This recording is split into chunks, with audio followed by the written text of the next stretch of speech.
Welcome back to of the record.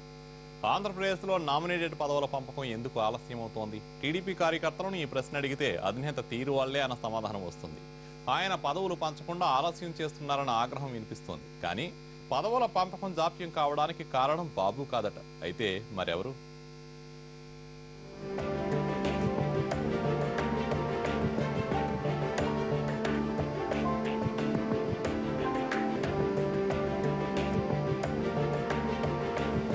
పదేళ్లు ప్రతిపక్షంలో పడరాని పాట్లు పడ్డారు. పార్టీ అధికారంలోకి వస్తే తమ కష్టాలన్నీ తీరిపోతాయనుకున్నారు. మొత్తానికి అనుకున్నది సాధించారు. టీడీపీని అధికారంలోకి తీసుకొచ్చేందుకు కష్టపడ్డ లీడర్లంతా ఇప్పుడు నామినేటెడ్ పదవుల కోసం ఎదురు చూస్తున్నారు. మార్కెట్ యార్డులు, ఆలయాల పాలక మండళ్లు, కార్పొరేషన్ చైర్మన్లు, మెంబర్ల పోస్టుల కోసం కళ్లు కాయలు కాసేలా ఎదురు చూస్తున్నారు. అధికారం వచ్చి 8 నెలలైనా పదవుల పంపకం ఇంకా కొలిక్కి రాలేదు. పవర్లోకి వచ్చినాటి నుంచి నామినేటెడ్ పదవుల కోసం కళ్లల్లో ఒత్తులు వేసుకుని ఎదురు చూస్తున్నారు. అప్పుడు ఇప్పుడు అంటూ వాయిదా పడుతున్నాయి తప్ప తీపి కబురు వెళ్ళలేకపోతున్నారు. పదవుల పందెరంలో ఆలస్యంపై తమ్ముళ్లు తీవ్ర అసహనంతో రగిలిపోతున్నారు. కానీ ఈ జాప్యానికి అధినేత ఒక్కరే కారణం కాదట. దేవుడు వరవిచ్చినా పూజారి కరుణించలేదన్నట్లు పదవుల పంపకం ఆలస్యం కావడానికి ఎమ్మెల్యేలే కారణమని తెలుస్తోంది. ఎవరెవరికి నామినేటెడ్ పదవులు ఇవ్వాలో జాబితా పంపించండి అని ఎమ్మెల్యేలందరికీ ఆదేశాలు జారీ చేశారు చంద్రబాబు. మీటింగ్ జరిగిన ప్రతిసారి జాబితా గురించి ముఖ్యమంత్రి ఆరా తీస్తూనే ఉన్నారట. కానీ జాబితాల్ని ఇవ్వడంలో ఎమ్మెల్యేలు ఆలస్యం చేస్తున్నారని తెలుస్తోంది. ఆంధ్రప్రదేశ్లో 250కి పైగా మార్కెట్ యార్డులున్నాయి. కానీ వాటిలో 27 మార్కెట్ యార్డులకే ప్రతిపాదనలు అందాయట. దాంతో ఆ మార్కెట్ యార్డుల పదవులను తమ్ముళ్లకు పంచారు బాబు. మిగతా మార్కెట్ యార్డులకు జాబితాల్ని ఎమ్మెల్యేలు సిద్ధం చేయలేదట.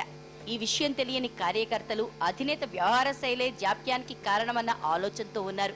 మరోవైపు ఎమ్మెల్యేలు కూడా అసలు విషయం చెప్పకుండా అధినేత ఆమోదముద్ర పడాల్సి ఉందన్న సాకుతో నెట్టుకొస్తున్నారని సమాచారం. స్థానికంగా ఉన్న పోటీని తట్టుకోలేక ఎవరికిస్తే ఎవరు అలకపాన్పు ఎక్కుతారోనన్న ఆందోళనతోనే ఎమ్మెల్యేలు జాబితాలు ఇవ్వడంలో జాప్యం చేస్తున్నారని తెలుస్తోంది.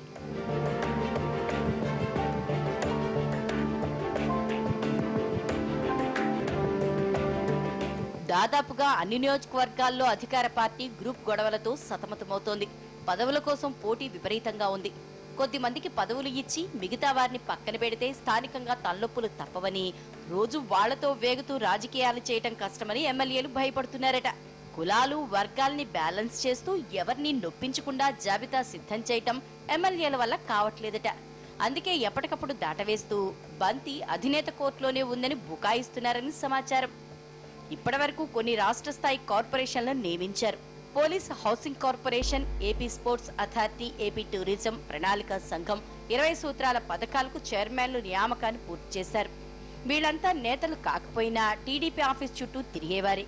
చెమటోడ్చిన వారిని విస్మరించి కనుసన్నల్లో మెలిగిన వారికి పదవులు ఇవ్వటంపై తమ్ముళ్లు తీవ్ర అసంతృప్తితో ఉన్నట్లు సమాచారం. పార్టీ కోసం కష్టపడ్డ వారికి ఇవ్వకుండా ఎవరెవరికో పదవులు ఇస్తున్నారని ఇప్పటికే వారు గుర్రుగా ఉన్నారంటున్నారు.